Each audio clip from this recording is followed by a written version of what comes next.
What is up, everybody? Welcome back to the stream. Me and Courage are back here we got about 30 minutes here to part one of reacting to this video where Cliffe, do you have any idea how to pronounce his last name yet? No idea. Knechtle, I would guess. Knechtle, And his son, what's his son's name? Stuart. Stuart are invited onto the Logan Paul's podcast, Impulsive. I don't know much about Logan Paul. I've obviously seen him here and there on YouTube and stuff, but could you give like a little summary for those who don't know who Logan Paul is? He is basically, he was like a very popular YouTuber. He started on Vine, which was like the golden version of like TikTok, which was a lot more funnier, and I don't know, people just related to it and stuff like that. And then that ended, and then TikTok wasn't from it, but it kind of is a very similar platform, I would say. But Logan Paul was basically just that guy, uh, though very cocky, very rich, and people dislike him for a number of reasons. Uh, One being he likes apparently scam people or whatever, and then also uh, took a picture or a video or vlogged a dead person that committed suicide.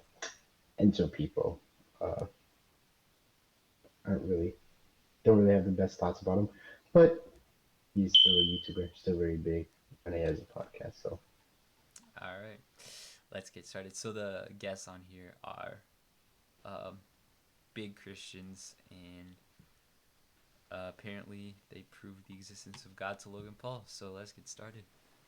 Just remember, you can pause at any time. You and I will go to heaven because we choose to live our lives together with God. Sure about me, bro? Comments are going crazy right now. 3 days after he dies, he physically, bodily rises from the dead, and over a period of 40 days, he appears to over 500 people. How do you know that?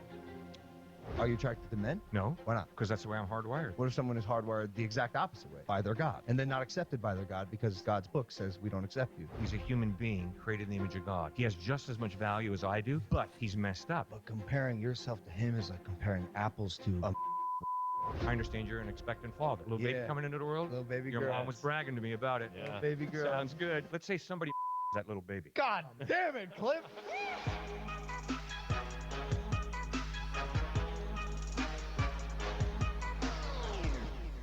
Dude, Mike, when's the last time we shot a podcast? It's been a while. You know what I was just thinking? If Cliff had whatever product he promoted out right now, it would just be the Bible, and it would just be next to the Prime and the. Would you like to move these and replace them all with Bibles? No. We can, or we could. Do you have one?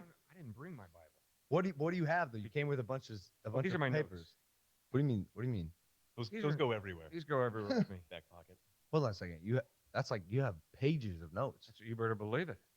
Would you mind? Can I see one of them? Absolutely. You can see them all. Is it? Really? Are they handwritten? Handwritten. No way.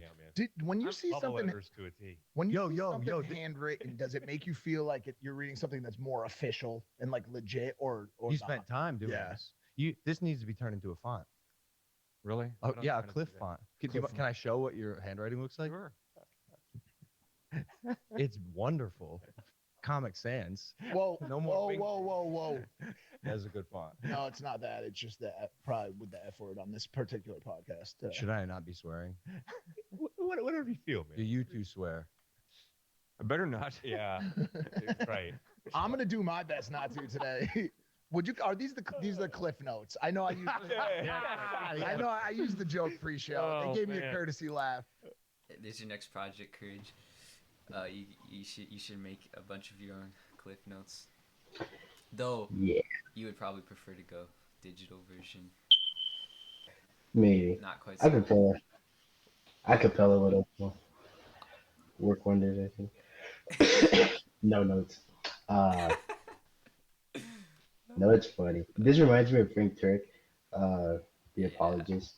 That's Whenever He just has like anytime anyone asks him a question, he already has like 50 billion slides ready, and he just like uh is like he just knows most of the questions that people come in, so he just has all the questions ready. So it's just a funny connection to make. But It is. yeah, no, this is interesting. All right, Cliff, I'm reading just a little bit. I opened up to a random page, and Yep. this particular stuff is a little like science rooted. Like you, okay, so all right, I'm gonna get started. Forgive me, Stuart as well. Cliff, Knechtle? Knechtle. No, Oh, that's awesome. I Cliff would Knechtle. Cliff Knechtle, his son Stuart Knechtle. There it is. Figure it out. There it is. Connectedly. Connectly. Why? That's so weird. That is so Canon. weird. Canal. I mean, Connectly. Huh. he's the one person that pronounces the silent K, That would be a which I guess dope name for a podcast. Connectly connectedly. podcast. Honestly, with the cliff notes too. I mean, it just goes plenty all around. No kidding. Thank you guys for joining us on Impulsive. we like to start with a little energy. You know? Theology and Christian experts, pastor. I've had such an interesting relationship with Christianity, religion in itself. I'm so curious about it as well, and I'm honored to have you on the podcast because you are so well versed in the subject. And I think anytime I get to sit down with a master of any sort of art or discipline, it is an honor. So I'm going to be picking your brain today. I have a whole PDF full of notes because I think there's a lot of rich subject matter we can talk about. But yeah, thanks for joining us, guys. Thanks for coming back to this episode of Impulse. If you're not subscribed, hit the subscribe button. I'm gonna wear these. That's cool. You all don't have to. I assume you don't wear headphones when you preach. Correct. Some people do. Yeah, that is a Cliff, do you understand the paradox of which you're coming into today? Do you understand his current perceived relationship with Christ and with God and Christianity? Do either? I'm of you looking guys? forward to hearing it. I heard a little bit of the Akon one, so got a little bit in there. Oh, that's all you got. Oh, That was okay. fascinating. That's all Yeah, you got yeah, was yeah. the It was Akon. good. Okay, That was actually a good episode to listen to. amazing Yeah. episode. So yeah, I'm sure it'll be. Oh, thank you, sir. Brought up in the comments immediately. That's what you're gonna say. No. I mean, look, I, I don't think it's abnormal to have like a fluid relationship with God or spirituality or religion in general. And like I think I'm one of those people. I fall into that category where like at the moment I'm unwilling to like subscribe to any particular religion, but I am spiritual. I believe in a God. I believe in a higher power. I pray. I say amen, but I'm not really sure like how I land where I land. My mom is Christian. I was raised Christian, and then I think I grew out of it and just became a little bit more curious about the world. But just I wanna qualify you just for the audience who doesn't know you, if you don't mind. Um, Okay, what denomination are you? this is funny. I feel like this is just the problem with like so many people. Not a problem, but just like an issue, which is just the fact that they're always trying, and like it always just gets back to like being a Christian and non-Christian, and like you thinking that you have to earn points. But even like right when they started the interview, it was like, oh, I curse, but I probably shouldn't swear in your presence or whatever. I should probably try to like respect this, or like people on Sundays thinking I'm gonna be like a little extra good today, or like I'm gonna go to church and I'm gonna not swear in church while I'm in church because like the house of God and stuff like that. I was like, yeah, like it's good to pay your respects, but it's not some like point system like I think uh Logan thinks here, which is what many people think, which is like this like not understanding what the gospel is and thinking that Christianity is a lot similar to Catholicism, honestly, where it's just like you're doing some type of work and you're like just praying and you're hoping that this is Catholicism, but what they're doing is just like praying and hoping that like if a God exists, that he'll like look kindly onto them because of their like quote unquote good deeds. And so I don't know. It's always interesting seeing this like universalism or like theistic uh thought process in the minds of like not even nominal Christians, but just like deists, if you will. Just people that believe in like a higher power, but don't fully understand what it means. Yeah. No, there's so I know there's like so much there. It's like weird, but we obviously wouldn't consider him to be a Christian. By any means, no. By any means. Though he will say like spiritual and praise to God. But yeah, that's Or you subscribe to, and then how did you arrive there? We pastor an interdenominational church. I'm convinced the issue is not are you Catholic or Protestant. Rather, the issue is how have you responded to Jesus Christ? And I think a lot of Catholics don't know Christ. They've never really personally connected with him by putting their faith in him. But I think a lot of Catholics have put their faith in Christ. Same with Protestants. A lot of Protestants don't know Christ. They're just into a dead ritual called Protestantism in America. But there are a lot of Protestants that obviously have a genuine faith in Christ. So we're more concerned about how have you responded to Jesus Christ, not how have you responded to organized religion. Does it lean this interdenominational position that you guys have? Does it lean towards any one directionality, or is it like dead set? Well, we're both fathers, so we obviously are not Catholic priests. We are not celibate. We have children. For sure. And I have grandchildren, and he has 3 daughters who I love, and Congrats. so it's an incredible experience. So we're not Catholic, but I have a great deal of respect for the Catholic Church when it follows Christ.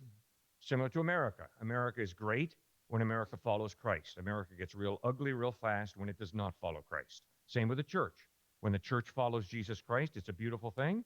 And when it does not follow Christ, and there are sadly too many examples of that, it turns tragic and ugly real fast. How does that not put a stain, at least on some parts of, I guess, just religion in general? It does put a stain. You're absolutely right, Logan. But now the challenge is look at our African American followers of Christ. They have grandparents and great grandparents who were enslaved by white Christians, unquote. How hypocritical. And yet our African American brothers and sisters have not given white Christian racists the power to turn them off to the true Christ who did not have a racist bone in his body. I was going to ask you some questions about those, not to use the word paradox, but paradoxical moments in religion. Your guys are both from Connecticut or live in Connecticut now. I'm from Connecticut myself. Was in Connecticut when Sandy Hook happened. Mm-hmm. Were you guys also there? Yep. And I was curious. We're kind of going to be all over the place today. It's hard probably to keep a completely linear path, especially running off the 3 hours of sleep that I had on this flight over here today. In a middle class economy seat. Yeah, and we'll get into that. I want to ask you some questions about hell. I want to ask you some questions about hell later because I believe I was there just a couple hours ago as I was getting battered by bags in the hallway. In those paradoxical moments, like Sandy Hook, or the slave ownership that you talked about, what do you think God is trying to teach us in moments like that, and how, for non-believers who ask like how are moments like that even possible in a world where God exists? Great question, Stuart. You got to start with I have no idea. Any pastor, preacher, spiritual leader who says, "Oh, here's the answer," hey, you just got to run from them as fast as possible. So you got to start with I don't know. Secondly, you got to start with it's a sin issue.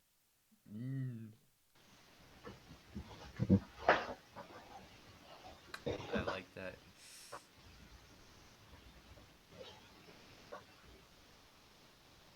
Do you think the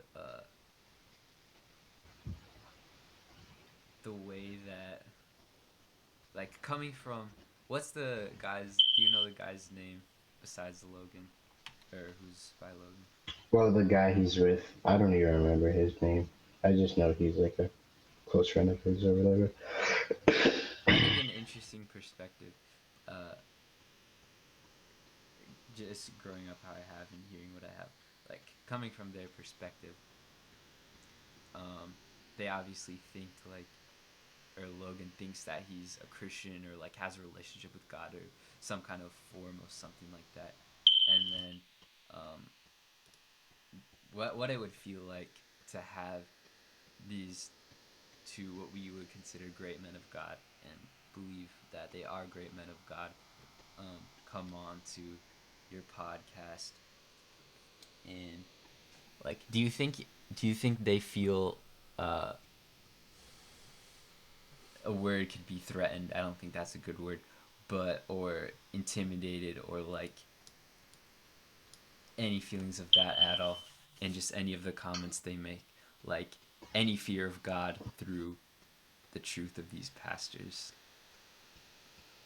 Do I think that like Logan and his friend are gonna like ask that again? Do you think they feel any sort of like uh, fear of God, or like a respect? Obviously, like a respect, but a supernatural fear of the Lord, like at least to any sense through like these people coming onto their podcast. Potentially, like I think Logan is probably a lot closer to agnostic than he is to like some form of spirituality. I think he probably believes that a God exists, but he uh just probably just doesn't really care enough to like venture deep into it because, like he said, like he introduced them as like masters in this field of Christianity, in which they are. Uh, Mm-hmm. but I feel like him saying that is also just a way of him like being like, hey, like I don't know the first thing about Yeah. Christianity, especially also asking about like the paradoxes or whatever, because like we all have questions. Like there's always gonna be, not always, but like most people encounter some passages where you're like not sure of or you think contradict one another, but like uh we understand as Christians, right, that there is an answer, right, that God isn't like, contradicting himself and that God isn't like, but I don't think that that statement is like clear to like Logan and his friend necessarily. And so I Mm-hmm. think that's also part of the reason why they like asked the question as well. Yeah. But But you would say that like they're at least taking it seriously, recognizing these people have something to say, and that yeah, yeah, and and I not. think being, I think partly being agnostic is a fear of the Lord because like when you fear God and not like the righteous fear of the Lord, but you're like scared of him, right? Like you just run away and you just say like, well, you know, like there's that one interview Ariana Grande had or whatever, and she was talking about like how she was like raised up Catholic, right? And she just didn't understand because God would say either I think that he was like a jealous God, and she was like, oh well, how can God be like sinning and also be Mm-hmm. uh like good at the same time? Like how can he tell us to be good but he's jealous or something like that? And it's like if that's your reasoning like dropping the faith, I mean, I feel like chances are you just haven't Hmm. given much thought into it because, like, that's not through. Like, you're just looking for an excuse. That's what people are. They're just looking for an excuse to run away from God because, truth, as humans, we'd rather be in sin and live in sin than be judged by a God, by a just God. And so Hmm. that, Interesting. I feel like, probably made him agnostic in some sense. But, That's good. you know, Issue. You know what I mean? That's got to be up front. If Genesis chapter 3 talks about a great fall and great breakdown, that cracked the door wide open for any type of entropy to occur. Thirdly, I'd go with, well, if there is no God, then there is no ultimate moral obligation. There is no type of immaterial out there. It's just all material. We're sitting on a couch right now. And the immaterial information that we're speaking, well, that's a type of spirituality involved. So, what is the alternative? Is my question. Why is it so wrong if there is no God? Because everybody brings up this word evil with Sandy Hook. Well, that's a religious term. If you don't believe in God, what is evil? That term doesn't even make any sense. You have to have God to have evil because it ushers in moral obligation. This is really right. This is really wrong. Next, I would say that we have a suffering servant. I think you're a Christian, right? Yes, sir. I mean, we worship the only God who claims to suffer with us and historically suffered himself in the worst way imaginable, physically and spiritually on that cross. And then lastly, what are you going to turn to? We're at the beds of those who are suffering all the time. We just had a funeral last night. We performed. And if you're an atheist and you go in there, it's just like, tough luck, life ends. Just accept it, naturalize it. It's totally normal. That's scary. Versus, look, there's eternity out there and we all want that. Now the question is there evidence for it? Perhaps there is.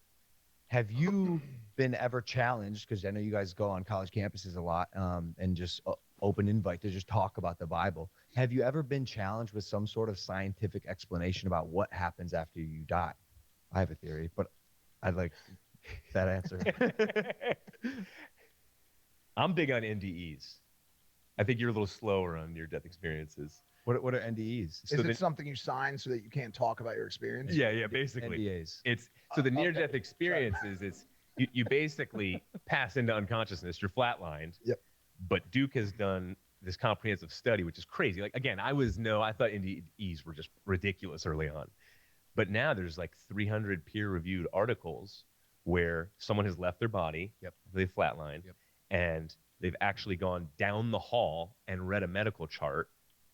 Then they revive and explain exactly what that chart says. Yep. And this is a Duke. Yep. And this is not like, some Near-death hokey experiences. pokey. Exactly. Documented near-death experiences that are fascinating, where people often describe a similar experience. What is when you say similar, what is the commonality between the multitudes of those NDEs that have happened? I think the commonality is leaving your body, a floating experience. That's typically what they say, right? That's often pleasant, extremely pleasant. Yes. This just sounds meeting like a light. just sounds like acid. Right, it does. DMT. I had a very unpleasant acid trip. And then there's some type of a common agreement over what was seen if two people were in the room. Yeah. So it sounds like you've heard more as well. I just watched the what is it, like a unexplained William Shatner near-death experiences on Netflix. I think. But no, it's fascinating, and I believe there's also a study that was conducted where there was like an observable amount of energy that leaves the body after someone passes away. Is that the soul potentially? Right? Because energy can neither be created or destroyed. There's a finite amount in the universe, traceable. I mean, that's at least what the science I've been told says. Right. But I have a question about the soul as well, because I'm so confused what that means. People say, oh, you have no soul, or like it's in your soul, or, say it with your soul. What does that mean to you guys? Well, the soul is the person. What do you think it means?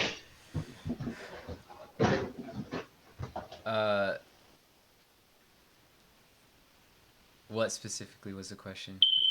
Like the soul. Just like, I don't know. This entire thing is interesting. First, the NDE. I find that a little. We should talk about that because I gotta hop off in a couple minutes. So the NDE, we can talk about that a little bit, and then I gotta go. But yeah, near-death experiences. I think, I believe they're real. Obviously, they're talking about all these documented cases and lots of testimonies about them. And like even someone like Logan, right, could say that they would believe in some sort of spiritual event where you can basically die and then observe your body from outside of your body as like a conscious observation outside of your body. I have not done any research into them. I think it's a pretty good place to start as far as like talking about spirituality and stuff, testimonies of it, like people going to heaven and coming back and telling about it and stuff. But yeah, I believe it's true. What do you think about them? I think it's interesting because I think a lot of times as Christians we forget that Satanists and like people that aren't of God uh can still they still have like a spiritual presence.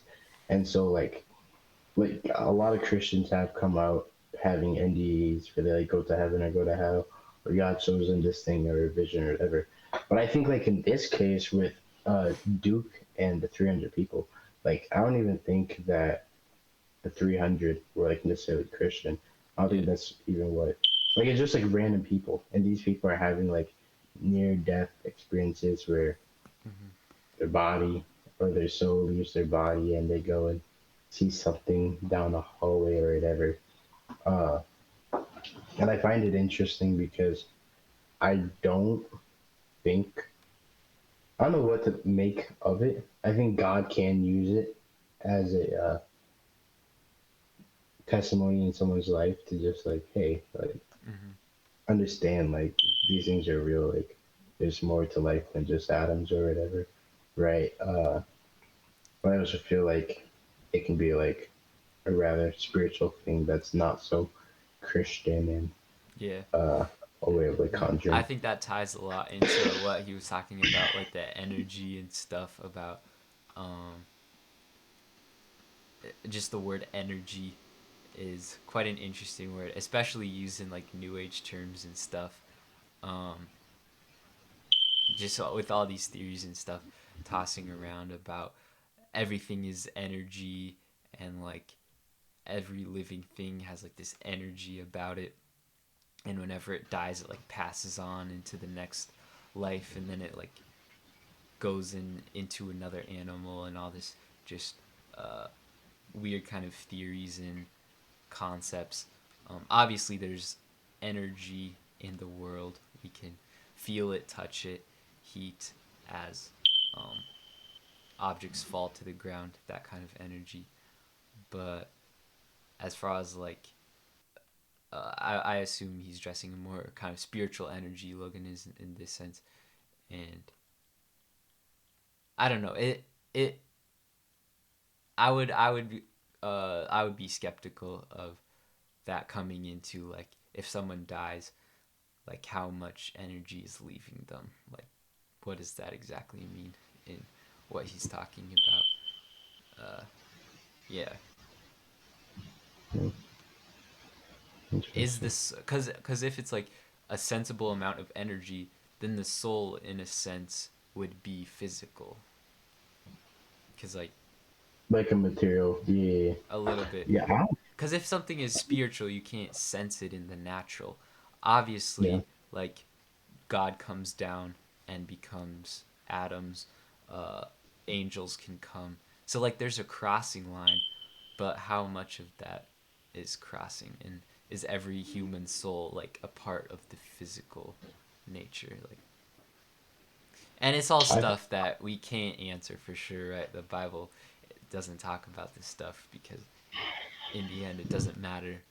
But yeah, I always viewed the soul as like the life essence or whatever that you have, like the spirit, like your spirit remains the same, life and death, right? You either I feel like have uh in my opinion, like you either have the spirit of God or you have uh, not God in the pure sense, whether you want to call it devil or your own yeah, uh, evil spirit or whatever, say whatever, but it's just not of God. mm-hmm. And then the soul is like the essence of you that's transported from one realm of existence into the next. So while we're here on earth, my soul is here, but when I die and go to heaven, then my soul will be in heaven. If you die, you go to Yeah, hell, then your yeah. I got a question in the chat. I think we can address quickly before we have to leave. The question is, what would you say about the people that live in remote areas of the Amazon jungle that have never been contacted? How is it fair for them if they never hear about Jesus? Are they going to hell?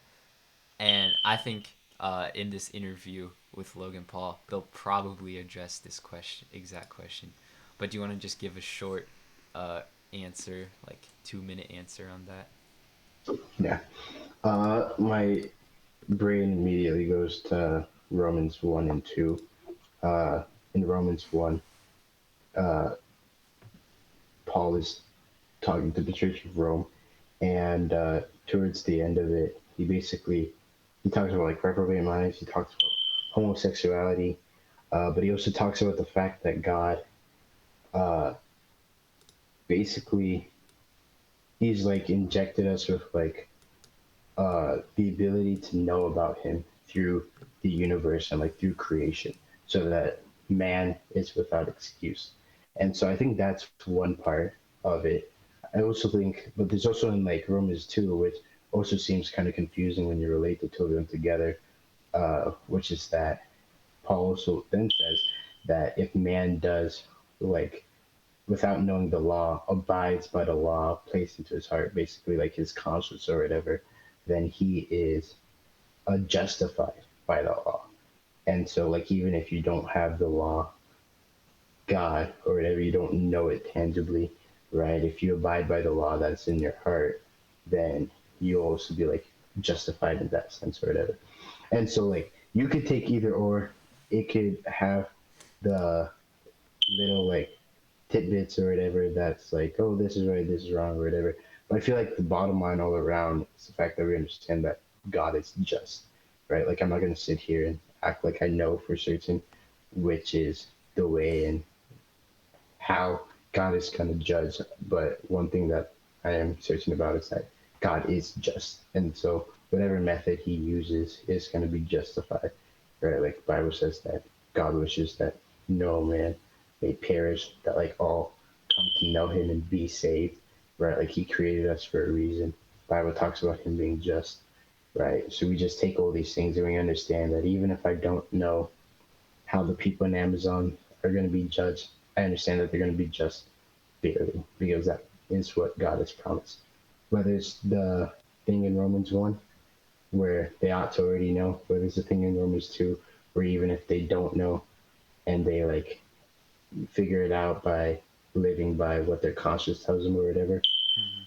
I'm not going to say I understand either, but I just know that God is just. And so that would be my 3-minute reply. Yeah. Hope that answers your question, Aiden. Thanks for the chat. Uh, we appreciate the input, and I hope you all have a great night. Thanks for tuning in. This was part one of our commentary on this interview. It's a 2 hour, 38-minute interview or podcast, so we might take a couple episodes or we might just end it all in the middle of it somewhere. But make sure to tune in. We'll probably be on tomorrow, but at least Wednesday. Maybe play some Rocket League. I don't know. And let us know what other videos you guys would like us to react to Yeah. if you want us to finish it All or you whatever. probably have my DMs, so just send me whatever, and we'd be happy to react to it. Especially for you guys, because we just love you so much. So thanks for watching. Yeah. Peace out. Peace out, guys.